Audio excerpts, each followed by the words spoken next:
welcome you to Tuesday here on Newsmax TV. This is Newsmax Now. It's great to have everyone with us. We start today with some juicy gossip, perhaps, in the campaign trail. Most of the focus this week has been on Jeb Bush and his rhetorical battle with Donald Trump. Meanwhile, Jeb's big brother, W, apparently is not afraid to mix it up with a fellow Texan, Senator Ted Cruz. Yeah, you ready for this? Let's set the scene for you. According to Politico, the disc was thrown down inside a sleek Denver condominium. The 43rd president said, "I just don't like the guy." This, according to conversations with more than half a dozen donors who attended the event, Politico reports. "I was like, holy bleep, did he just say that?" A donor said. "I remember looking around and seeing that other people were also looking around, surprised." Well, the first words out of President Bush's mouth last night were that Jeb is going to earn the nomination, win the election, and be a great president, said Freddie Ford, George W. Bush's spokesman. He does not view Senator Cruz as Governor Bush's most serious rival. Politico also got a statement from Cruz's camp. Cruz said, quote, "I have great respect for George W. Bush and was proud to work on his 2000 campaign and in his administration. It's no surprise that President Bush is supporting his brother and attacking the candidates he believes pose a threat to his campaign. I have no intention of reciprocating. I met my wife Heidi working on his campaign, and so I will always be grateful for him." Nice play, Ted Cruz, taking the high road there. Yeah, he always seems to do that, though. Part of me wonders, these are private events. Part of me wonders, I can feel the wheels turning there. What's if this was kind of leaked just to change the topic of conversation. Jeb Bush did not want to defend his brother anymore, so his brother throws a rhetorical bomb like this and distracts everybody's attention. Always one with a conspiracy theory, but I like the way you think. All right, let's also talk a little bit about Jim Webb. Jim Webb dropped out of the Democratic presidential race. We talked about this a little bit. Webb looked uncomfortable up there on the stage during the first debate, even though I said I believed him and thought he had a right to say what he said about his enemy in Vietnam. Now here's what Webb said earlier today at the National Press Club. "I fully accept that my views on many issues are not compatible with the power structure and the nominating base of the Democratic Party." Now Webb says he's leaving his options open, maybe considering an independent run. Webb was way to the right of Hillary Clinton and Bernie Sanders on gun control. He said for a long time that the party had moved way too far to the left. He had a lot of trouble getting off the ground there. He could obviously not influence the Democratic Party, at least the presidential campaign, to pull it back to the center. Speaking of the left, meanwhile, you have Bernie Sanders, who promises to deliver a major speech on democratic socialism. This, according to the Washington Post. He says, "I think we have some explaining and work to do," the Vermont senator told an audience at a House party in the nation's first caucus state, acknowledging that the term democratic socialism makes some people very, very nervous. Despite his socialist tendencies and his need to explain them, Bernie is leading Hillary in at least one poll from New Hampshire. Oh, a House party in Iowa. Sounds kind of fun with Bernie. But Hillary is still in the driver's seat. She's been able to hold off Bernie in most of the national polls thanks to her move to the left, highlighting the gender gap, opposing the Trans-Pacific Trade Partnership and the Keystone XL pipeline. She even moved to the left of Sanders on gun control. And this is a big week for her, though, with that Benghazi testimony coming up on Thursday. The big question is, what will the federal government do? Will they wind up indicting Hillary Clinton?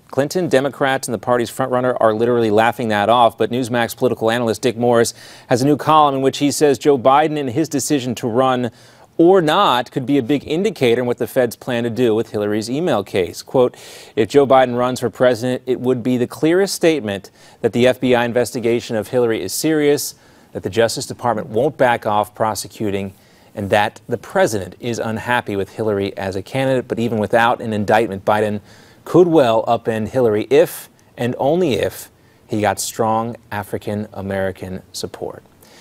I think it's pretty amazing, Miranda, how far left the Democratic Party has moved. Joe Biden has come out now. He's clarifying some things he said about the bin Laden raid. Right.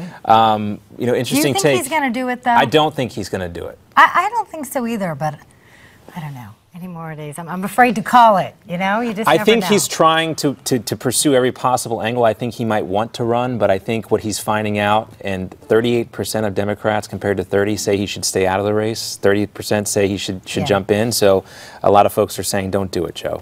But it would be fun. It would be fun to cover. No question about that.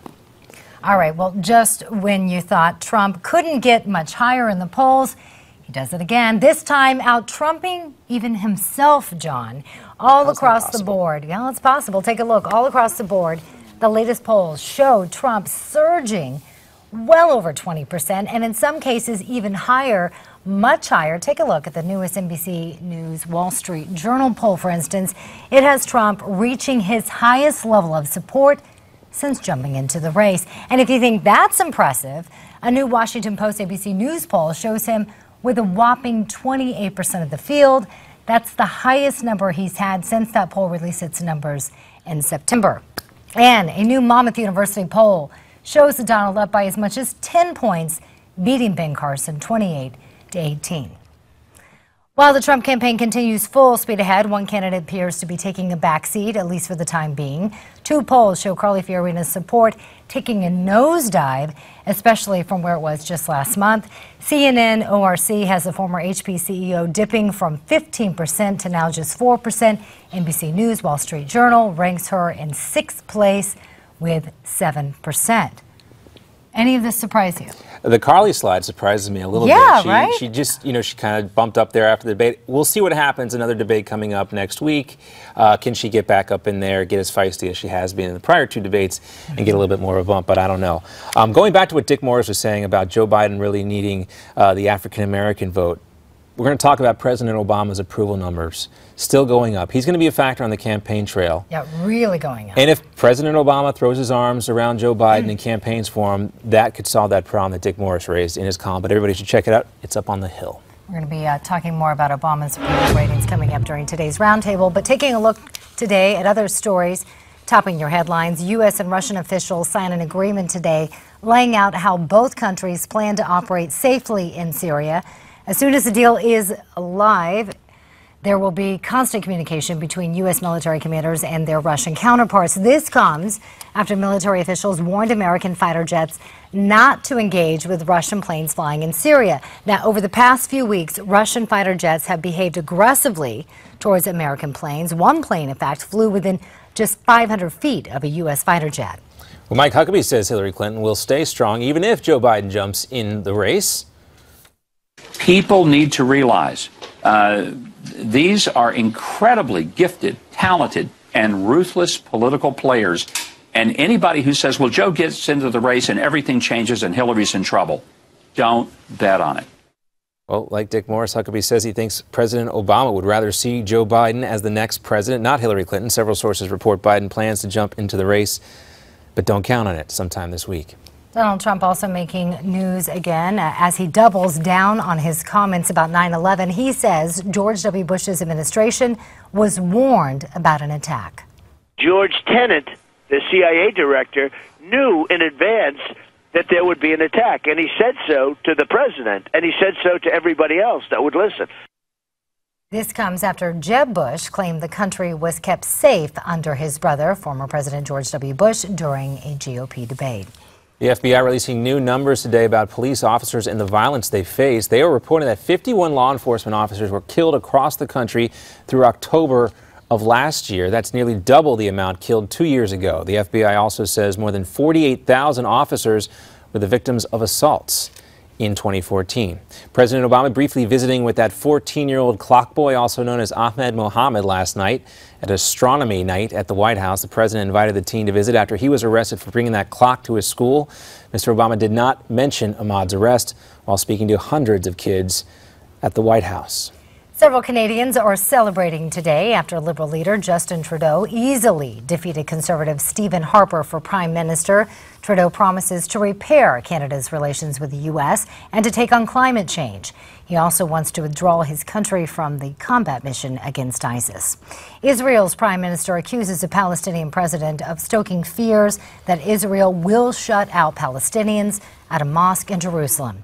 This comes as Secretary of State John Kerry says he may meet with Benjamin Netanyahu in the Middle East instead of Germany. Kerry plans separate talks with both Benjamin Netanyahu and the Palestinian president after a series of violent attacks in Israel. I was raised to do one thing, but I've got nothing to fight for.